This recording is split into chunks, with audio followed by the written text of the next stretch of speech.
Gold trusted gold buyers. మీరు తాకట్టు పెట్టిన బంగారాన్ని విడిపించి ఈ రోజు ఉన్న మార్కెట్ ధరకు కొనబడను. అంటే శివ అనగానే ఆర్జీవీ గురించి మాట్లాడితే, ఆర్జీవీతో మాట్లాడితే ఆర్జీవీ వర్షన్ మాత్రమే తెలుస్తుంది.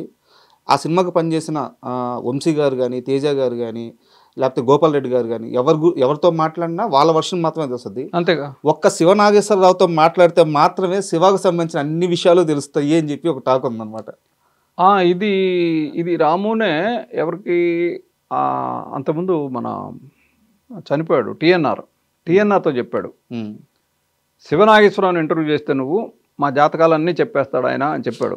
బహుశా ఆయన ఫీలింగ్ ఏంటంటే నాకు వీళ్ళందరి మీద చిన్న అవగాహన ఉండేది. సో నేను అంటే లిటరల్గా చెప్పాలంటే హెడ్ మాస్టర్ లాంటి వాడిని. సో అందుకని నాకు సెట్ వాడు ఏం చేశాడు, కాస్ట్యూమ్ వాడు ఏం చేశాడు, చిన్న ఆర్టిస్ట్ అలా చేశాడు, పెద్ద ఆర్టిస్ట్ అలా చేశాడు, ఇంక్లూడింగ్ అంటే హీరో దగ్గర నుంచి లైట్ మ్యాన్ వరకు అందరితో ఇంటరాక్షన్ ఎక్కువ నాకు ఉండేది. అది ఎన్నో అబద్ధాలు చెప్తే శివ సినిమా మొదలైంది. అయితే ఆర్జీవీ ఎన్ని అబద్ధాలు చెప్పాడో అంతకంటే ఎక్కువ అబద్ధాలు లేకుంటే నిజాలు దాచి లేదా అబద్ధాలు ఆడి శివనాగేశ్వరరావు ఆ టీంలో అందరినీ తన మనుషుల్ని నింపేశాడు. నేను పేర్లు చెప్తాను. చిన్నా గారు, బట్ చిన్నా గారిని మీరు ఫస్ట్ వద్దన్నారు. తర్వాత వంశీ గారు, తర్వాత ఉత్తేజ్ గారు, చక్రి గారు, వీళ్ళందరూ కూడా మిమ్మల్ని ఆర్జీవీ ఈ సినిమా స్టార్ట్ చేయకముందు వేరు వేరు సందర్భాల్లో కలిసిన వాళ్ళే. అలాగే గణేష్ పాత్రధారి, వీళ్ళందరూ కూడా మిమ్మల్ని ఇంతకుముందు కలిసిన వాళ్ళే, మీకు పరిచయం ఉన్న వాళ్ళే. ఆర్జీవీకి ఇది ఏమీ తెలియకుండా ఆర్జీవీని ఒక భ్రమలో పెట్టేసి వీళ్ళందరినీ శివాలో నింపేసింది మీరే కదా. ఒక చిన్న నిజం ఉంది, కొన్ని అబద్ధాలు ఉన్నాయి. అబద్ధాలు అంటే అవాస్తవాలు. గణేష్ అనే వ్యక్తి అంటే సినిమాలో గణేష్, అతని పేరు విశ్వనాథ్. అతను నా రూమ్మేట్ అంటే బలవంతంగా నా రూమ్లోకి వచ్చి ఒక వారం రోజులు తలదాచుకుంటాను అని వచ్చిన మనిషి ఒక ఎడారిలో ఒక మనిషి ఒంటెతో ప్రయాణం చేస్తుంటే గుడారం వేసుకుని పడుకుని ఉంటే ఆ ఒంటె బయట ఉంది, వీడు లోపల ఉన్నాడు. కొద్దిసేపటి తర్వాత లేచి చూస్తే ఒంటె చలికి వణికిపోతుంది. సరే తల వరకు లోపల పెట్టుకోమన్నాడు, తల లోపల పెట్టింది. మళ్ళీ పడుకుని లేచాడు. లేచి చూస్తే ఒంటె ఈ ముందు పోర్షన్ అంతా వచ్చేసింది, వీడి కాళ్ళు బయటకు వెళ్ళినాయి గుడారంలోంచి. మరికొద్దిసేపటి తర్వాత చూస్తే ఇతని తల మాత్రం లోపల ఉంది, బాడీ మొత్తం బయట ఉంది, ఒంటె వెనకాల కాళ్ళు మాత్రం లోపల ఉన్నాయి. తెలుసా కథ? ఫైనల్గా ఒంటి లోపల ఉంది, వాడు గుడారం బయట ఉన్నాడు. అలా విశ్వనాథుని నేను నా రూమ్మేట్గా పెట్టుకుంటే 15 రోజుల కోసమని అతను తిష్ట వేసి వెళ్ళే పరిస్థితి లేదు. ఎప్పటికప్పుడు ఈ నెల అంటాడు. రెంట్ కూడా కట్టేవాడు కాదు పాపం. అతనికి ఒక బుల్లెట్ ఉండేది, దానిలో పెట్రోల్కి మాత్రం డబ్బు సంపాదించుకుని తిరుగుతూ ఉంటాడు వేషాల కోసం. అప్పుడు కాస్టింగ్ జరుగుతున్నప్పుడు నేను విశ్వనాథ్ పలానా కస్తూరి రంగన్ రోడ్ నంబర్ 29 అక్కడికి వచ్చి ఆడిషన్ జరుగుతుంది. వచ్చిన వెంటనే పరిగెత్తుకుంటూ నా దగ్గరికి వచ్చి, ఏంటి నమస్తే సార్ అన్న, నాతో మాట్లాడొద్దు, నువ్వు రాముతో మాట్లాడు, అక్కడ ఉన్న వాళ్ళతో, నన్ను ఒక కో డైరెక్టర్కి ఎలా రెస్పెక్ట్ ఇస్తావు లైవ్ అని అతను నా రూమ్మేట్ అని తెలియకుండా ఆడిషన్ చేయించాను. ఇది ఒక్కటే మీరు చెప్పిన దీంట్లో. మరి వంశీ, ఉత్తేజ్ వీళ్ళలో వచ్చారు. వంశీని మాత్రమే నేను తీసుకొచ్చా. ఎందుకు? నేను రావు గారి ఇల్లు చేసే టైం తర్వాత గౌతమరాజు గారి టీంలో అప్పటికి అతను అప్రెంటిస్, అసిస్టెంట్ డైరెక్టర్ ఈ 2 హోదాలు చేసిన మనిషి.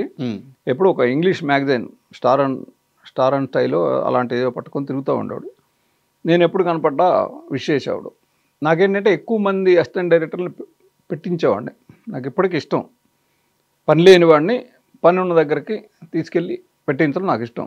అలాగే వంశీ నన్ను అడిగితే అలాగే వంశీ, నేను కొత్త డైరెక్టరు రామ్ గోపాల్ వర్మని చేస్తున్నాడు, దానికి నేనే కో డైరెక్టర్ని, బహుశా మొత్తం అపాయింట్మెంటింగ్ దీని తాలూకు మొత్తం నాకే ఉంటుంది, నేను తీసుకెళ్తానులే అని చెప్పాను. నేను హైదరాబాద్ వచ్చాను. అప్పటి నుంచి అతను రెగ్యులర్గా అన్నపూర్ణ స్టూడియోకి వెళ్తూ ఉండేవాడు. మరి చక్రి కూడా అలా వచ్చిన వ్యక్తే కదా. చక్రి అది వరకు మిమ్మల్ని కలిసి వెళ్ళాడు. కాదు ఇక్కడ వంశీని ఇక ఫైనల్గా రమ్మని నేను ఫోన్ చేస్తే ట్రైన్ ఎక్కించారు. నేనే నాంపల్లి స్టేషన్కి వెళ్ళి అతను రిసీవ్ చేసుకున్నా. చక్రి వచ్చేసి, చక్రికి ఉత్తేజ్ నాతోటి నా తర్వాత ప్లేస్లో రావు గారి సినిమాకి పనిచేశాడు. నేను ఇంకో అతను పిఎస్ రామచంద్రుడు, అతను తర్వాత ఉత్తేజ్కి జేడి చక్రవర్తి ఫ్రెండ్. ఆ టైంలో తీసుకొచ్చాడు జేడీని నా దగ్గరికి. అయితే ఈ క్వశ్చన్లో చాలా నిజం ఉంది, కొంత అబద్ధం ఉంది. అంటే అప్పుడు ఆ ఫోటోలు నాకు చూపిస్తే బాగున్నావమ్మా, నువ్వు లేత కమలాసన్ లాగా ఉన్నావు, ఉమ్. కొంచెం ముదిరితే బాగుంటుంది, ఒక 2 ఏళ్ళు ఆగి మళ్ళీ రమ్మన్నా. ఆ తర్వాత మళ్ళీ వచ్చాడు. అంటే ఇతను తీసుకొచ్చింది ఉత్తేజగా. ఉత్తేజ్ కూడా మీతో పాటే వచ్చేసాడు రావు గారి ఇల్లు నుంచి ట్రావెలింగ్. అవును, అది కూడా ప్యాకేజేగా. అంటే అప్పటికి రాముకు తెలుసుగా, తెలుసు. ఉత్తేజ్ రాముకు పరిచయం ఉన్నాడు కాబట్టి ఉత్తేజ్ అంటే ఓకే అన్నాడు. అంటే నేను ఎక్కడ పని చేసినా కోఆర్డినేటర్గా కింద వాళ్ళందరూ స్టాఫ్ నేను పెట్టుకుంటా. క్రాంతి కుమార్ గారి దగ్గర పనిచేసినప్పుడు ఆయన ఎవరినో రికమెండ్ చేశాడు. ఓకే. నేను మీరు పెట్టుకోమంటే పెట్టుకుంటానండి, అతనికి ఏ పని చెప్తానో నేను మీకు అతను లిస్ట్ రాసిస్తా, ఆ పనిలో ఏమన్నా ఇబ్బంది కలిగితే మీరు అతన్ని డైరెక్ట్గా అడగండి, నేను అతన్ని కంట్రోల్ చేయను, అతన్ని బాధ్యత నేను తీసుకోను అని చెప్పేవాడిని డైరెక్ట్గా. వద్దు నీకు ఎవరు కావాలో వాళ్ళని పెట్టుకోనేవాడు. అలా పనిచేసేవాడిని నేను. ఒక్కసారి రావు గారి ఇల్లు ఆ పీరియడ్కి వెళ్దాము, ఆ సమయానికి వెళ్దాము.